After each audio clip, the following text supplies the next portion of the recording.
Wallaggaa aanaa Saasiggaatti miseensi raayyaa ittisa Impaayeritti tokko waraana bilisummaa Oromootti harka kennate. Gabaasa qindaa'eef Jalwabii Biyyaa.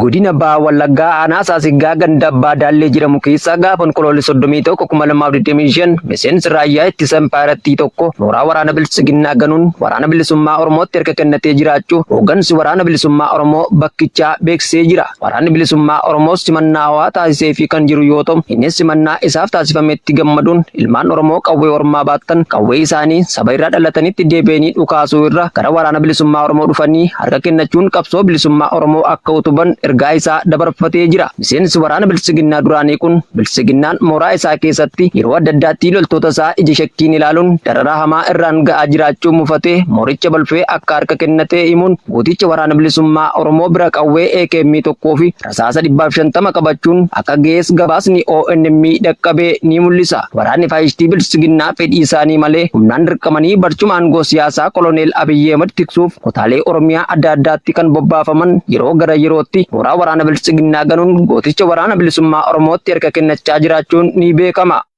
Godina Iluu Abbaa Booraa aanaa Daarimuu keessatti hidhattoonni Impaayeritti hawaasa nagaa ajjeesuu fi loon uummataa saamaa jiraachuun himame. Caalfalmataa Lammii waan qindeeffate qaba. Godina Iluu Abbaa Booraa aanaa Daarimuu ganda beenaa tokkoffaa keessatti murni Impaayeritti naatoo tokkollee saba irraa dhalataniif kan hin qabnee fi koloneel Abiyyi Ahmad qofaa aangoo irratti tiksuuf jecha kan ifaajan Sadaasa 2025 jiraattota nagaa irratti saamicha hidhaa fi ajjeechaa suukanneessaa raawwachaa turu maddeen irraata biyyoolessa Oromiyaatti himaniiru. Hidhattoonni bilxiginnaa kun aanaa Daarimuu ganda beenaa tokkoffaa keessatti Sadaasa 2025 nama tokko yoo ajjeesan Sadaasa 3 nama 2 akka ajjeesan ibsuun loon hawaasaa hedduu ta'anis saamtonni koloneel Abiyyi Ahmed uffachuun gara waajjira poolisii aanichaatti uffatanii deemuu sifoomsaniiru. Akka maddeen jedhanitti maqaa nageenya biyyaa kabachiisna jedhuun socho'uu erga eegalanii lubbuu hawaasa nagaa fi holodeemtota hedduus galaafataniiru. Qabeenya danuu guyyaa guyyaatti saamuu fi garii ammoo abiddaan gubanii barbadeessaa jiru jechuun itti dabaluun addeessaniiru. Sochii waraanni bilisummaa Oromootti banaanaalee godinichaa cufa keessatti taasisaa jiru hordofuun maqaa garaa garaa hawaasatti maxxansanii ittiin ajjeesuu, hidhuu, saamuu fi gochawwan dabaa adda addaa gaggeessaa jiraachuun ni beekama. Godina Bahaa Shaggar magaalaa Adaamaa keessatti dhaafi saamichi maallaqaa maatii qabsaa'otaa irratti raawwatamu cimee itti fufe. Guutuu gabaasa kanaaf Jaalkennaa Sabaa.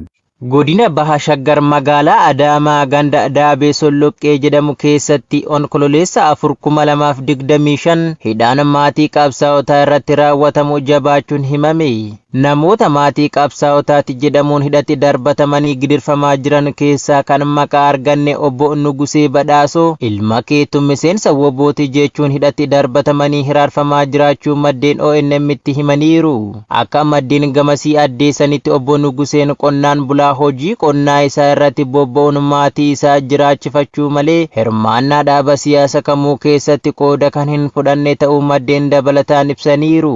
Dabalataanis gandichuma keessatti saamichi maallaqaa maqaa garaa garaa kanneen akka buusaa gonofaa, inshuraansii fayyaa, deeggarsa paartii biltsiginnaa fi uffata milishaaf bittu jedhuun jiraatota irratti nagahee seeraa tokko malee raawwatamu jabaachuun tibbana immoo milishoonni sirnichaa maqaa inshuraansii fayyaaf jedhuun qarshii 1,500 kaffaluu qabdu jechuun uummata irraa saamaa jiraachuus ifoomsaniiru. Namoota maallaqa jedhame hin kaffalle immoo mana hidhaatti darbatanii hiraarsaa kan jiran yoo ta'u, namoota sababa qarshii kaffalan of harkaa dhabanii hidhamanii jiran keessaa muraasni maqaa arganne haadha tokko kan ijoollee abbaan ishee irra hin jirre guddisaa jirtuu fi harka qalleetti ofiifuu jiraachuuf kan gargaarsa ishee barbaachisu maqaan ishee Geexee Kabbadaa jedhamtu, obbo Badhaadhaa Baabsaa fi obbo Urgii Baabsaa kanneen jedhaman ta'uun ibsameera. Murni biltsiginnaa kufaatii diinagdee hamaa isa mudateen uummata qaala'insa jireenyaatiin waadamaa jiru jireenya yaaddoo akka jiraataniif maqaa garaa garaa da'oo godhachuun uummatatti jireenya hadheessaa jiraachuun ni beekama.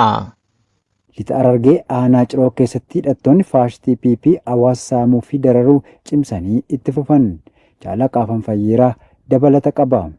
godina lixaa Harargee aanaa Ciroo Araddaa Najabaas jedhamu keessatti 3/4/2025 kaadroonnii fi waraanni sirnichaa waliin ta'anii maqaa gibiraa da'eeffachuun saamicha daangaa hin qabne hawaasa irratti geggeessaa jiraachuu jiraattonni gandichaa raata biyyoolessa Oromiyaa faddeessanii jiru. Haaluma kanaan gaafa 3/4 uummata Araddaa Najabaas bilisaa cufaa bifa waltajjiin erga walitti qabanii booda gibiraa bara kanaa nuuf kaffalaa jechuun kaffaltii gadi aanaa qarshii 5,000 hanga 20,000tti hawaasa irraa guuraa turuu jiraattonni ifoomsaniiru. Kanneen qarshii gaafataman of harkaa hin qabnee fi lafa qonnaas hin qabne lafuma manaan irra jiraatan irratti gaafatamuun kaffaluuf dirqamsiifamuu fi yoo waan kaffalan hin qabnes hidhaa keessatti isin ajjeefnaa jechuun uummatatti dhaadachaa turuus himaniiru. Aanicha keessatti sababa jijjiirama qilleensaa fi hongee mudateen wal qabatee uummatni jireenya gadadoo fi harkaa garaa afaanii keessa kan jiraatu yoo ta'u, hidhattoonni rakkinni hawaasaa isaanitti mul'anne kunneen humna qabanitti fayyadamanii dararaa fi saamicha irratti hammeessaa jiru. Kana malees waraanni sirnichaa kunneen waggoota 5 oliif gandicha keessa qubatanii jiraachuu kan himan jiraattonni waggoota 5 kana keessatti qabeenya uummataa saamaa turuu dubbataniiru. Keessumaa qabeenya akka jimaa uummata akkuma margeen irraa dhaabbatanii cabsachuun akka uummanni qarshiitti hin gurguranne taasisaa jiraachuu himuu fi midhaan akka boqqolloo immoo ni qonna malee arginee hin nyaannu hin galfannuus jechuun himaniiru. Dararaa ergaa waggoota 5 darban waraanni sirnichaa gandicha irraa buufatee jiraachaa jirurraa kan ka'e uummatni bobba'ee galuu fi qotatee oomishachuu dadhabuu fi dinagdeen isaas mancaafamuu hordofee